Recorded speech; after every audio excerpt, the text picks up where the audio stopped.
UFC Fight Night, Sandhagen versus Figueiredo. Get to the point. Prop of the week for this week is Mason Jones versus Jeremy Stevens to end by KO. Got it at plus 110. I think it's still around that mark.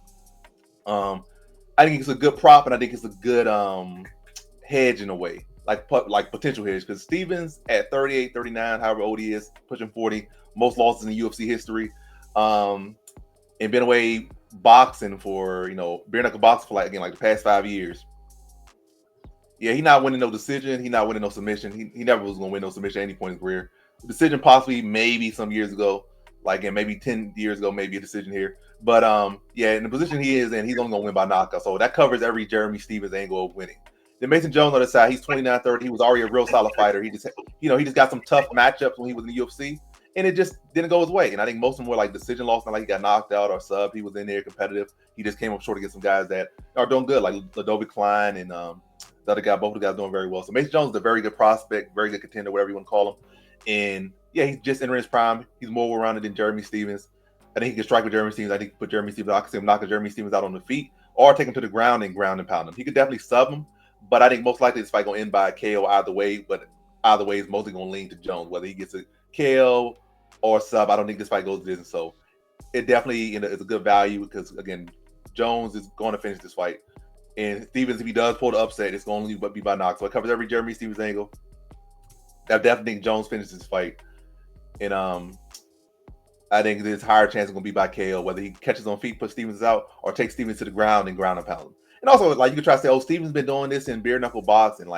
He's been fighting old wash fighters like himself. He's been fighting Eddie Alvarez and a bunch of other fighters that aren't that good. He fought Jose Aldo. That was a pretty decent fight. But still, it's not like he's been fighting real legit boxers, real legit this. He's been fighting other older and wash fighters like himself. So he ain't been fighting no super good contenders to say he's been doing anything so good in bare knuckle box. So yeah, I think Mason Jones, in my opinion, he's going to be either stop him with feet or drag him to the ground most likely, and then this get position to drop the ground and pound and get the older, stiff, rusty Jeremy Stevens out of there by TKO. So at plus 110, either fighter to get it done by KO in the 15-minute time slot. That's my prop of the week. And yeah, how you feel about that, Prosmo? Enoch, it fits right in with this weekend's, ironically, the boxing matches, right? With Haney, with Garcia, with Teofimo Lopez. Could you imagine if they all finished by knockout? Yeah, that'd be kind of crazy, to be honest. That'd be crazy. They just just listening, to Devin Haney alone, finish. He got a knockout in the 11th round. That'd be crazy. But I don't know why Jeremy Stevens would want to get on a card like this. I understand his grandfather was a wrestler.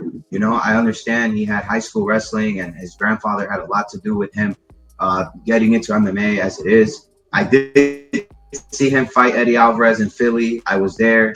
McGregor was there. Dave Feldman, everyone adjacent to me. Andre Petrowski. And I don't think he was even the side then. Eddie was the hometown favorite. And he actually fractured his rib in that fight. Some say he actually walked into the fight injured. But hey, it's all love, for Jeremy Stevens. It is what it is, though. When Mason fought Onama, he was, you can see the top control. He has a grappling wrestling advantage there against Jeremy Stevens. If he wants to showcase that he belongs in the UFC, coming back, re-signing again, it's a finish here on a veteran like Jeremy Stevens. I think that's how the UFC works anyway. That's how matchmakers work anyway. I see the hometown hero going down. Jeremy Stevens, Iowa wrestling, right? I don't know how much more, and how he's rooted there, right? I know Misha Tate is rooted there with the American wrestling state of Iowa. And, now you got Bo Nick on his card too. So there's a lot of themes here. Skill for skill, like you mentioned. It's a Mason Jones here by finish or a puncher's chance there on Jeremy Stevens somehow, man. So I'm excited for it as always. Always looking forward to prop of the week with you, and that's all she wrote, man. So that concludes our prop of the week for UFC Fight Night, Sandhagen versus Figueiredo. Once again, you got me, King of Crackdown, and always Prosmo Bets. Thanks for watching. Like, comment, subscribe to my channel and his channel. Been good. Catch y'all next time. Peace.